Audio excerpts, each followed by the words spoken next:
Assalamu alaikum, dear students. I am here with chemistry lecture. Today we will discuss question number 8. Question number 8. Define hydrogen bonding. Explain how these forces attract the physical properties of a compound.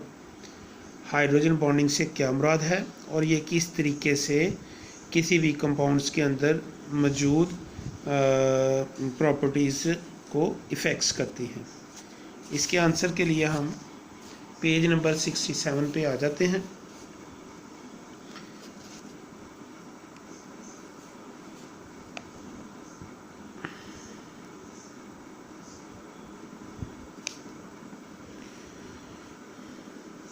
Page number 67 पे hydrogen bonding की line number 7 में partially positive charge hydrogen atom of one molecule attracts and forms a bonds with the partially negative charge atom of the other molecules. The bonding is called hydrogen bonding. अजीज़ तलबा, आप देखें यहाँ पर नीचे पानी के molecules की एग्जांपल्स दी हुई हैं। यहाँ पर hydrogen partially positive, oxygen partially negative, so on. Air भी हाइड्रोजन पार्शली पॉजिटिव है। यही सीक्वेंस पानी के हर मॉलिक्यूल में पाया जाता है। अब पानी का एक मॉलिक्यूल ये है, एक मॉलिक्यूल ये है, सो ऑन। ये इसी तरह 4 मॉलिक्यूल दिखाए हुए हैं।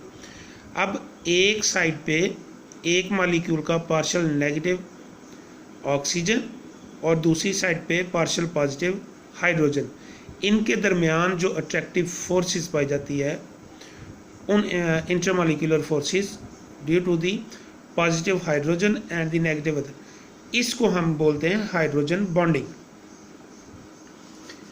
This force of attraction is represented by a dotted line between the molecules as shown. ये यहाँ पर बताया गया है। ये आपने ये डायग्राम भी करनी होती है और ये डायग्राम भी करनी होती है।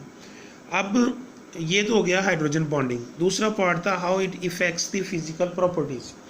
उसके आंसर के लिए हम लास्ट वाले में hydrogen bonding affects the physical properties of molecules due to this bonding point of due to this boiling points of the compounds are affected greatly. For example,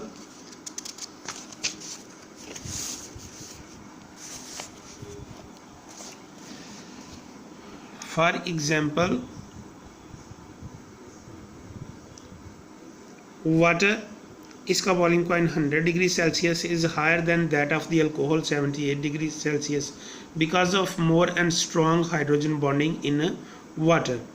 इसी तरीके से दूसरी इसकी एग्जांपल है जो कि हमारी आम ज़िंदगी में बड़ी अहमियत की हामिल है और ये बहुत ज़रूरी भी है एक्वेटिक लाइफ के लिए।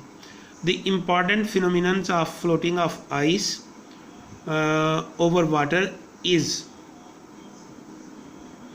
because of hydrogen bonding.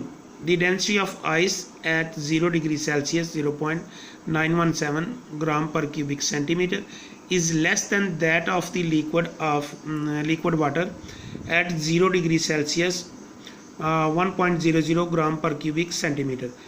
In liquid state, water molecules move random.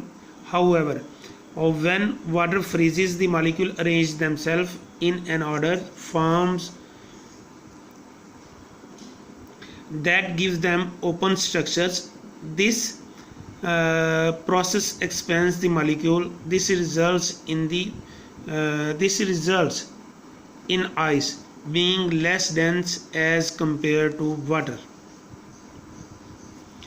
अजीज़ तलबा, यही सवाल है, आपने अपनी कॉपी पे लिखना भी है और याद भी करना है। यहाँ पर बताया गया है कि जो बर्फ़ पानी पर क्यों तैरती है, क्योंकि पानी बर्फ़ की डेंसिटी 0.917 ग्राम पर क्यूबिक सेंटीमीटर होती है, जबकि 0 डिग्री पर पानी की लिक्विड फॉर्म में डेंसिटी 1.00, यानी पानी की डेंसिटी ज़्यादा होती है, इसलिए ये लोअर सरफेस पे होता है और आइस की डेंसिटी लेस होती है, इसलिए ये उसके ऊपर तैरती है। और इसी वजह से जो एक्वेटिक लाइफ है वो बची रहती है। जब शदीद मौसम सरमा में जिन इलाकों में झीलों के ऊपर बर्फ़ जम जाती है तो वहाँ पर नीचे वाली जो एक्वेटिक लाइफ है वो सिर्फ इसीलिए बच जाती है क्योंकि जो बर्फ़ की तह होती है बैड कंडक्टर ऑफ हीट, तो वो नीचे पानी जो निचली सतह पे पानी होता है उसको जमने नहीं देती और बर्फ़ ऊपर वाली तह पर तैरती रहती है, जिसकी वजह से जो एक्वेटिक लाइफ है वो नीचे अपनी ज़िंदगी आसानी से गुजारती है। अजीज़ तलबा, इस सवाल को आपने कॉपी पे लिखना भी है और याद भी करना है। अस्सलामु अलैकुम।